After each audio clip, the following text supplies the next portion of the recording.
Gita arts నుంచి గాయపడి బయటకు వచ్చారా, గాయపడకుండా బయటకు వచ్చారా? లాభపడ్డ సింహం నేను. నిర్మాత అవ్వాలని వచ్చానా, లేకుంటే రైటర్గా ఏమన్నా అవ్వాలని వచ్చారా? రైటర్ కమ్ డైరెక్టర్ అవుదామని వచ్చాను. ఇటువైపు అడుగులు వేపించిన ఆ క్షణం ఏంటి, ఆ సినిమా ఏంటి, ఆ మూమెంట్ ఏంటి? అసలు మనం ఏం అవుదాం అనుకుంటున్నాం అనేది మనం డిసైడ్ చేయము, మన చుట్టూ ఉన్న సిచ్యువేషన్స్ డిసైడ్ చేయాలి. జేడీ గారు ఆయన ఒప్పించడం చాలా కష్టం, చాలా చూజీగా ఉంటారు ఆయన.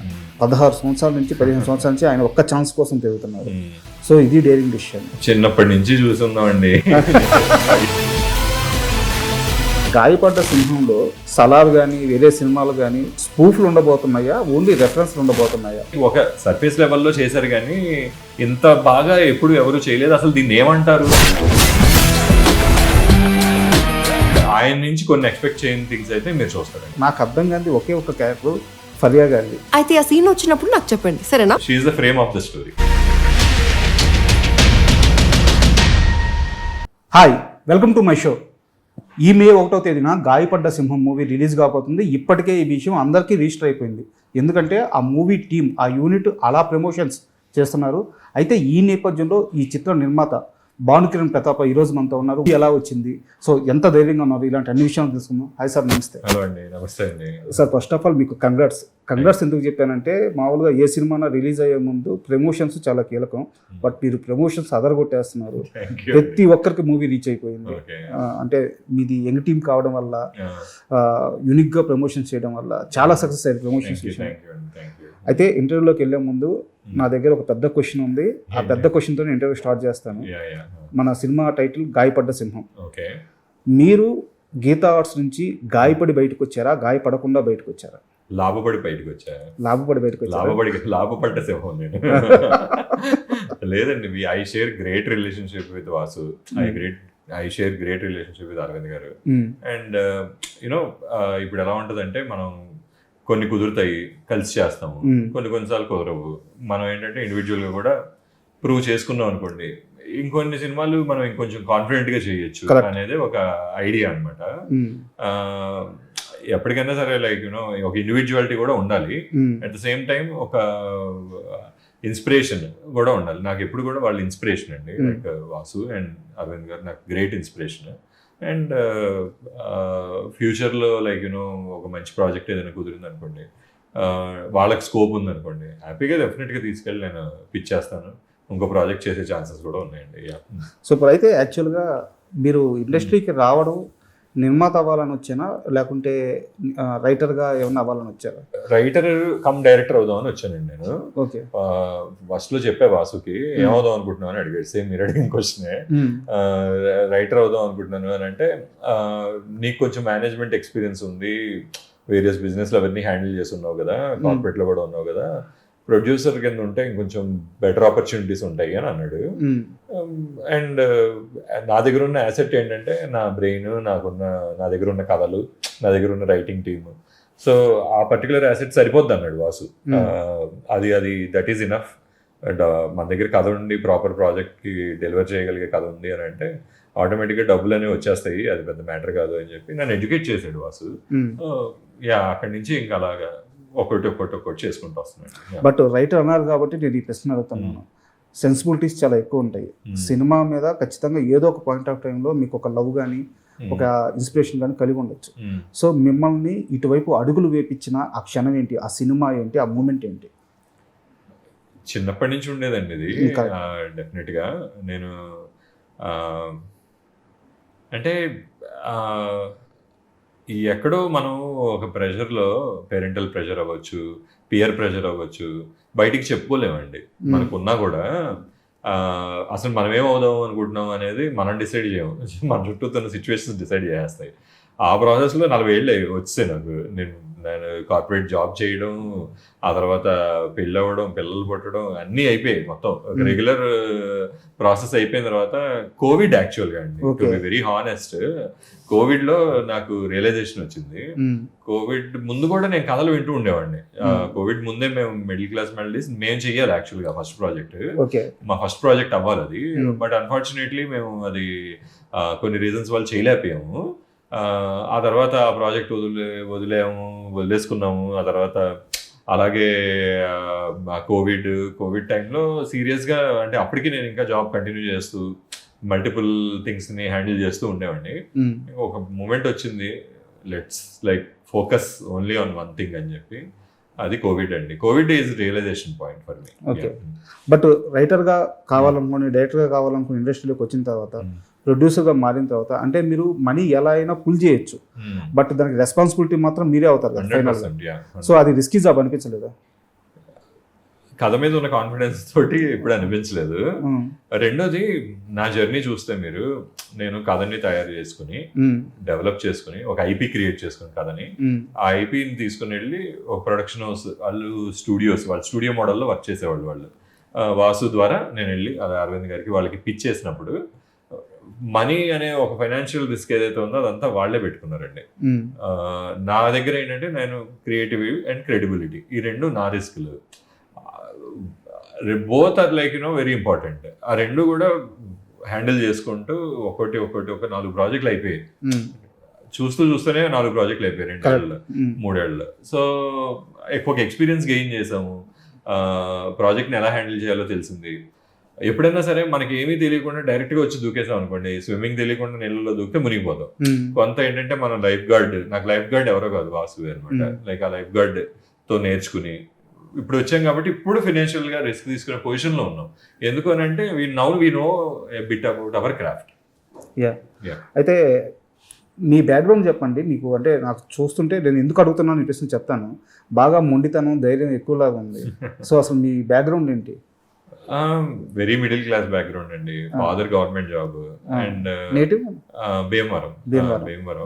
మదర్ దీను ఫాదర్ కూడా అక్కడే కోస్టల్ సైడ్ పనిచేశారు, ఓఎన్జీసీలో చేసేవాళ్ళు.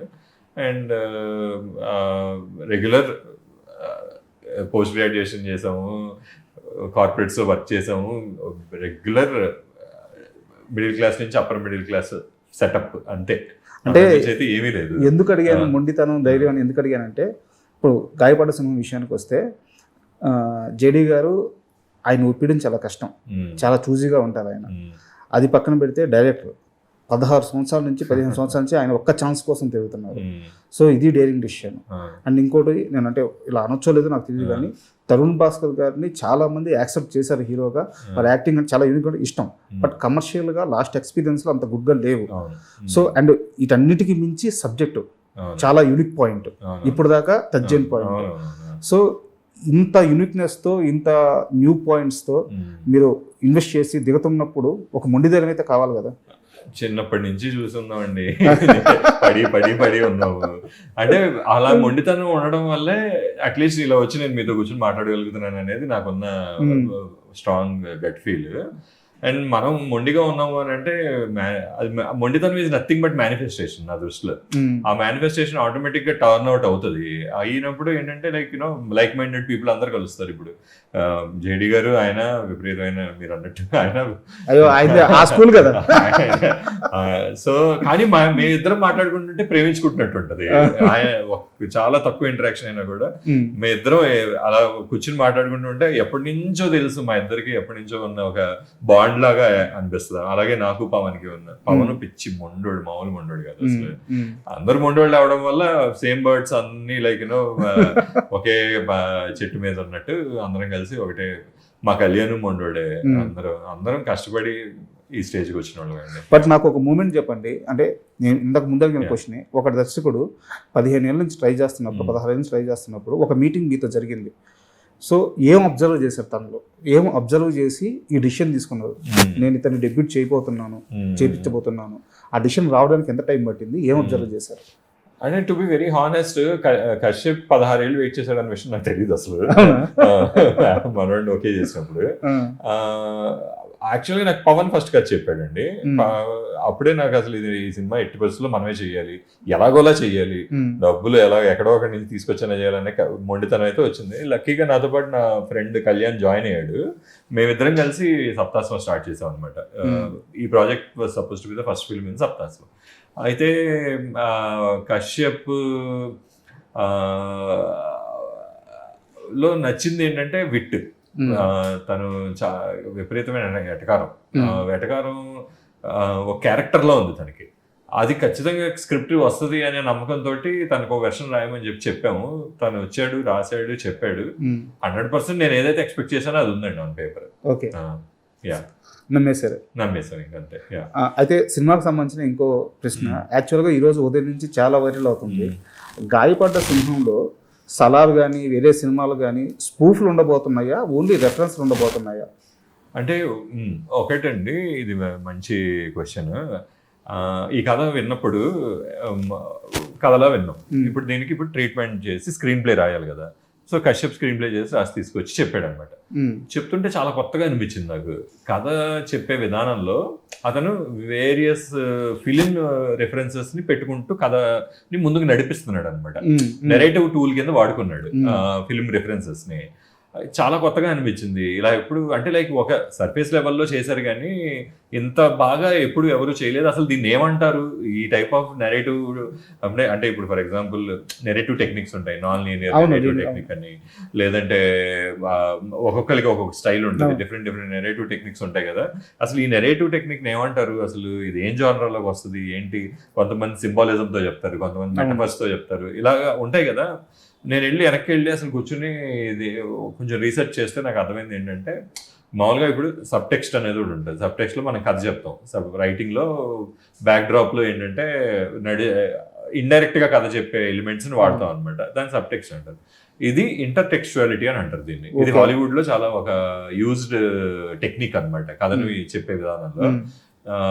ఇప్పుడు మన ఫర్ ఎగ్జాంపుల్ పల్ప్ ఫిక్షన్ ఉంది. ఆ టైంలో one of the greatest director ఆయన, అండ్ ఆ టైంలో ఉన్న ఆల్ పాప్ కల్చర్ రిఫరెన్సెస్ అన్నిటినీ ఆ సినిమాలో వాడాడు ఆయన. మనకి తెలియవు అవి, కానీ ఆ టైంలో అక్కడ అవి చాలా ఫేమస్ పాప్ కల్చర్ రిఫరెన్సెస్ అవి అన్ని వాడి దాన్ని కథ కిందే చెప్పారు. ఎక్కడ కూడా స్పూఫ్ చేయలేదు.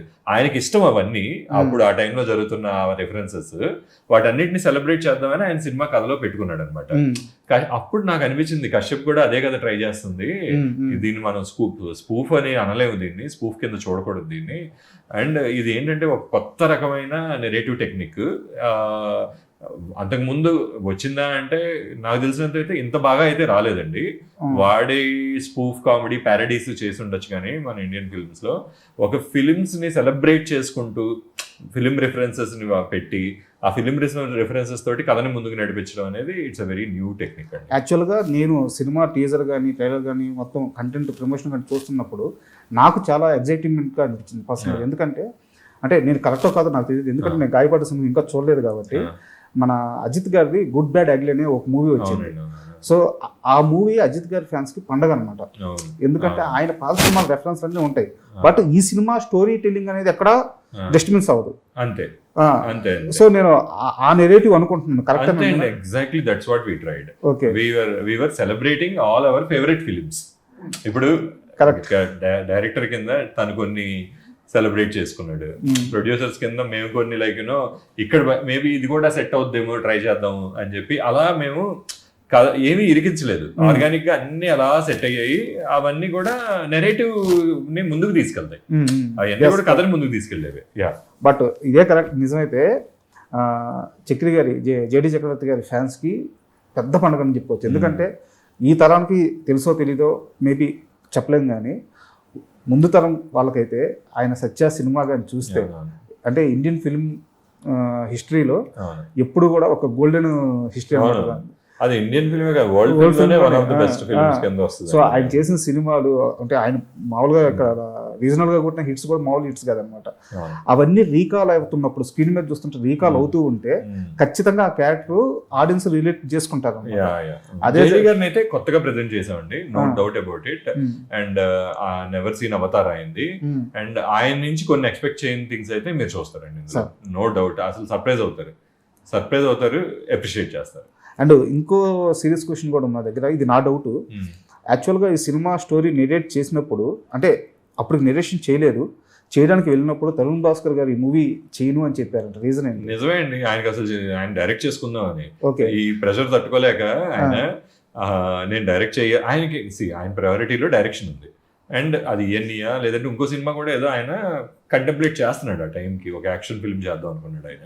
అండ్ మేము డిస్కస్ చేసుకుంటూ ఉండేవాళ్ళం దాని గురించి కూడా. But when we asked him to like direct this act in this film, ఆయన నాకు డైరెక్షన్ నా ప్రయారిటీ అండి, ఇప్పుడు అసలు యాక్టింగ్ నా వల్ల కాదండి, నేను పెట్టుకోనండి అని అన్నాడు ఆయన. సరే ఓకే, మా ఇంటెన్షన్ ఏంటంటే సరే నువ్వు చేస్తే చేసావు లేదంటే లేదు, అట్లీస్ట్ నువ్వు ఒక స్టోరీ టెల్లరు కదా, కథ అట్లీస్ట్ ఒక కథ మీద ఒపీనియన్ చెప్పు అని కూర్చోబెట్టి, సరే ఓకే కథ మీద ఒపీనియనే కదా నేను చెప్తాను నాకేమనిపించింది అని చెప్పి కూర్చుని విన్నాడు ఆయన. Half way through he said I want to do this, okay I can't miss it, పక్కన పెడతా అవసరం అయితే అని చెప్పి అన్నాడు అనమాట. అండ్ నిన్న మీరు ప్రీ రిలీజ్ ఈవెంట్లో మాట్లాడుతూ శ్రీ విష్ణు దీంట్లో సక్సెస్, ఫెయిల్యూరు, కెరీరు ఇవన్నీ క్యాలిక్యులేషన్స్ చేసుకోకుండా ఫ్రెండ్షిప్ కోసం ఈ ప్రాజెక్ట్లో వచ్చి నటించారు అని చెప్పారు అన్నమాట. సో అంటే ఆ శ్రీ విష్ణు గారితో మీ బాండింగ్ ఏంది? ఆల్రెడీ ఒక మూవీ తీసున్నారు, సో ఎలా ఉంటుంది మీతో? ఇందులో ముఖ్యంగా మేము నలుగురం ప్లస్ ఇంకొక ఆయన పవన్, అవును మేము నలుగురం కదా, లైక్ నేను, కళ్యాణ్, విజయ్, పవన్, నలుగురికి ఆయనతో great relationship. Okay. And Pavan ఆయన ఫస్ట్ ఫిల్మ్ డైరెక్ట్ చేశాడు, తర్వాత విజయ్ గారు ఆయన అఫైర్స్ అన్ని ఆయనే చూసుకుంటారు, వాళ్ళిద్దరు కలిసి సినిమా చేశారు. అండ్ ఇప్పుడు ఆయనతో విజయ్ ప్రొడ్యూస్డ్ మన శ్రీ విష్ణు గారి ఫిలిమ్స్ అప్పట్లో, అండ్ నీది నాది ఒకటి కదా. యా. సో అండ్ ఏంటంటే వాళ్ళకి గ్రేట్ బాండింగ్ ఉంది. నేను సింగిల్ చేశాను, నాకు ఆయనకి గ్రేట్ బాండింగ్ ఉంది. సో ఇట్ హాస్ బికమ్, అంటే ఆయన కూడా ఎలా చూసారంటే ఇది ఏదో వేరే వాళ్ళ సినిమాకి వెళ్ళి నేను చేస్తున్నాను అనుకోలే, ఆయన సొంత సినిమా అనుకుని చేస్తాడు ఆయన. అండ్ ఇప్పుడు దాకా చూసిన ప్రమోషన్ కంటెంట్ మొత్తంలో నాకు అర్థం కాని ఒకే ఒక క్యారెక్టర్ ఫరియా గారిది. ఎందుకంటే ఆమె స్టోరీ టెల్లరా, స్టోరీ లిజనరా, ఆ స్టోరీలో తను ట్రావెల్ అయ్యే ఒక క్యారెక్టరా, ఏది అర్థం కావట్లేదు. ఇంపార్టెంట్ క్యారెక్టర్ అండి. లేదు, తనకే కథ చెప్తాడు. ఓకే, అసలు ఏం జరిగింది అనేది ఫ్రేమింగ్ అంటారు కదా స్టోరీ టెల్లింగ్ లో. So she is the frame of the story. But అంటే మానస చౌదరి గారు ఓకే, తను యంగ్ హీరోయిన్, ఓకే సినిమాలు చేస్తున్నారు ఓకే. బట్ ఫరియా గారి విషయానికి వస్తే తను ఆల్రెడీ సక్సెస్ కొట్టిన 100 కోట్లు కొట్టిన హీరోయిన్. సో ఇలాంటి క్యారెక్టర్కి ఆమె రెడీగా ఉంటుంది ఛాలెంజెస్కి. బట్ ఆమెను అప్రోచ్ అవ్వాలన్న థాట్ ఎవరిది? అంత పిచ్చి డేరింగ్ అంతా మేమే చేసామండి. ఇప్పుడు వెళ్ళి విష్ణు గారికి చెప్పడం పిచ్చి డేరింగ్ అని ఒప్పుకుంటారా? అంతే, అంటే డెల్యూషనల్ అనమాట. వాళ్ళు చేస్తారా చేయడం ముందు పక్కన మీద వెళ్ళి అడుగుదాం. కథ చెప్తే కథలో మాకు ఉన్న కాన్ఫిడెన్స్, అది కథ మీద ఉన్న కాన్ఫిడెన్స్, ఆ క్యారెక్టర్ లో ఎలాగోలా పార్ట్ అవ్వాలి అనే ఫీలింగ్ తీసుకురాగలుగుతామండి కథ విన్న తర్వాత. వాళ్ళకి ఆ ఫీలింగ్ వచ్చింది, చేస్తారు అంతే, సింపుల్. ఆమె కూడా త్రోట్ ఉంటుంది సినిమాలో, కాకపోతే ఏంటంటే ఇది నాన్ లీనియర్ ఉంటుంది, బ్యాక్ అండ్ ఫోర్త్ ఉంటుంది కదా. సో ఆమె పార్ట్ వచ్చినప్పుడల్లా ఆమె ఉంటుంది, ఆమె ప్రెజెన్స్ ఫీల్ అవుతూనే ఉంటాం మన కథలో. ఓకే. అండ్ యాక్చువల్గా నేను ఏ సినిమా ప్రమోషన్స్లో అయినా నేను ఇదే ప్రశ్న అడుగుతాను, మిమ్మల్ని అడుగుతున్నాను. మనం ఒక మూవీని నమ్మినప్పుడు ఆ మూవీ మొత్తం మీద ఒక సోల్ పాయింట్ ఉంటుంది. దాన్ని ప్రమోషన్స్లో చెప్పం, కంటెంట్లో రిలీజ్ చేయము, ప్రమోషన్ కంటెంట్లో రిలీజ్ చేయము, దాన్ని అలా దాచిపెట్టుంటాం. ఇప్పుడు మీరు సినిమా చూసుకున్నారు కాబట్టి అడుగుతున్నాను, మీరు అనుకున్న ఆ సోల్ పాయింట్ కరెక్ట్గా ప్రజెంట్ చేయగలిగారా? 100% ప్రజెంట్ చేయగలిగామండి. And there are lot of surprises. ఆ సర్ప్రైజెస్ అన్ని కూడా మీరు ఫీల్ అవుతారండి. ఎందుకు అడుగుతున్నానంటే ఇప్పటిదాకా జేడీ గారు లేకపోతే తరుణ్ భాస్కర్ వీళ్ళిద్దరికి సంబంధించిన క్యారెక్టర్లు ఒకే ఫ్రేమ్లో ఉండి ఆ సీన్స్ ఏవి కూడా బయటికి రానివ్వలేదు మీరు, కరెక్టా? అవునండి. సో అదేనా మీ సోల్ పాయింట్ మూవీ మొత్తం మీద? ఎస్, అదే. అంటే లైక్ చూడండి, మీరు చూస్తే తెలుస్తుంది మీకు, అంటే లైక్ ఎందుకు కలుసుకోలేదు అనేది. అండ్ ఇంకోటి విన్నాను, సింగిల్కి సంబంధించి సీక్వెల్ ఇప్పటికే జరుగుండాలి, బట్ ఏ కారణం వల్ల ఆగింది? ఇమీడియట్గా చేయాలని ఆలోచనతోనే స్టార్ట్ చేశారనుకున్నాను, నిజమేనా? సింగిల్ కథే అండి. కథ ఏమన్నా వస్తే డెఫినెట్ గా వీఆర్ ఓపెన్. విష్ణు గారు కూడా ఓపెన్ గానే ఉన్నారు. ఒక కథ పాయింట్ అయితే ఉంది నా దగ్గర, అది నేను విష్ణు గారితో కూడా ఒకసారి డిస్కస్ చేశాను. బాగుంది అని అన్నారు. డెవలప్ చేయాలండి, టైం ఉంటే కూర్చొని డెవలప్ చేయాలి. ఇప్పుడు ఏంటంటే మా ప్రయారిటీ గాయపడ్డ సింహం అయిపోయింది. ఒకసారి గాయపడ్డ సింహం అయిపోయిన తర్వాత ఒకసారి నేను విష్ణు గారితో, ఇప్పుడు దీంట్లో కూడా సీక్వెల్ ఉంది, ఇప్పుడు దీనికి ఇది వర్కౌట్ అవుతుంది, 100% అవుతుంది. అండ్ మేము ఎంత కాన్ఫిడెంట్ గా వాల్యూమ్ 1.5 అని వేసాము, దీనికి వాల్యూమ్ 2 ఉంది. అది end of the film reveal చేస్తున్నాం. అండ్ అందులో అగైన్ లైక్ యూనో దాని మీద ఎఫర్ట్స్ పెట్టాలి. టైము అది కుదిరితే డెఫినెట్ గా అది సింగిల్ కి ఎక్స్టెన్షన్ ఏంటనేది డెఫినెట్ గా ఒకసారి డిస్కస్ చేస్తామండి. అది విష్ణు గారితో. మనకు ఒక ఇంపార్టెంట్ క్వశ్చన్, యాక్చువల్గా స్క్రిప్ట్ మీద అవగాహన ఉన్న నిర్మాత మీరు, ఇది చాలా యూనిక్ క్వాలిటీ, చాలా ఇంపార్టెంట్ క్వాలిటీ నిర్మాతకి. అయితే ఒక అప్కమింగ్ డైరెక్టర్స్ లేదా కొత్త కుర్రాళ్ళు మంచి కథలు ఉంటాయి, ప్లాట్ఫామ్ ఉండదు, ఎలా రీచ్ అవ్వాలో తెలియదు. సో మిమ్మల్ని రీచ్ అవ్వాలంటే ప్రాసెస్ ఏంటి? ఈజీ అండి. నాకు like people well like email చేస్తారు నాకు, కొంతమంది డైరెక్ట్ గా నా నెంబర్ ఉంటది, వాళ్ళు వాట్సాప్ చేస్తారు నాకు, కొన్నిసార్లు ఇన్స్టాగ్రామ్ లో నాకు మెసేజ్ చేస్తారు, ఏదో రకంగా రీచ్ అవుతారు. ఐఎమ్ ఆల్వేస్ యాక్సెసిబుల్ అండి, ఇక్కడే ఉంటా, ఆఫీస్ లో ఉంటాను. సో యా వింటూ ఉంటాం. మాకు టీం కూడా ఉంది కింద, ఒక టీమ్, ఆ టీం కూడా కథలు వింటూ ఉంటుంది. యా యాజ్ ఆఫ్ నో ఉంది, కంటెంట్ అయితే మా దగ్గర ఉంది. నెక్స్ట్ 2-3 years సరిపడగా ప్రాజెక్ట్స్ ఉన్నాయి లైన్అప్ లో. మంచి ప్రాజెక్ట్ ఏదైనా వచ్చింది అని అంటే డెఫినెట్ గా విల్ టేక్ ఇట్ అండి. అండ్ ప్రతి మేకర్ కూడా ఒక గోల్ అనేది ఒకటి ఉంటుంది, ఇలాంటి సినిమా తీయాలి, ఇలాంటి స్పాన్ లో తీయాలి, ఇలాంటి స్టార్ తో తీయాలి అని చెప్పేసి. మీకున్న గోల్ ఏంటి ఆ విషయం? నా గోల్ అండి డ్రీమ్ ప్రాజెక్ట్ అనుకోవచ్చు. విశ్వనాథ్ గారిని మిస్ అవుతున్నానండి నేను. అలాంటి సినిమా ఏదైనా ఒకటి మంచి డ్రామా చేయాలి అనేది. యాక్చువల్గా ఇంటర్వ్యూకి వచ్చినప్పుడు మీకు ఒక ఎగ్జాంపుల్ చెప్దాం అనుకున్నాను. పూర్ణోదయ పిక్చర్స్ బ్యానర్స్ ఏడిది నాగేశ్వరరావు గారు సినిమా తీయమని వెళ్ళిన తర్వాత ఆయనకి 4 పేజీల్లో గీతలుగా 4 లైన్లు రాసిచ్చారంట, శంకరాభరణం కథ. ఈయనకు టేస్ట్ ఉంది కాబట్టి, దాని వాల్యూ అర్థమైంది కాబట్టి శంకరాభరణం వచ్చింది. లేకుంటే ఈయన వద్దంటే ఆయన ఆగిపోవడానికి రెడీగా ఉన్నాడు డైరెక్టర్. ఆయన తప్పించి ఇంకెవరు తీస్తారంటే నమ్మకం లేదు ఆ రోజుల్లో కదా. సో ఎందుకు అడిగానంటే, నిర్మాతకి కంటెంట్ మీద టేస్ట్ ఉండడం అంటే నిజంగా అద్భుతాలు వస్తాయి. సో మీరు ఆ పాత్రలో ఉన్నారు, ఖచ్చితంగా మీరు సక్సెస్ అవుతారు. ఎందుకంటే ఆల్రెడీ నాకు సక్సెస్ వైపులు కనిపిస్తున్నాయి, మీకు జడ్జిమెంట్ ఉంది. సో మరికొన్ని గంటల్లో అందరం కలిసి సినిమా చూడబోతున్నాము. సినిమా సక్సెస్ అయినాక మరో మంచి ఇంటర్వ్యూలో కూర్చుందాం. Thank you. హ్యాపీగా కూర్చుందాం. Thank you so much.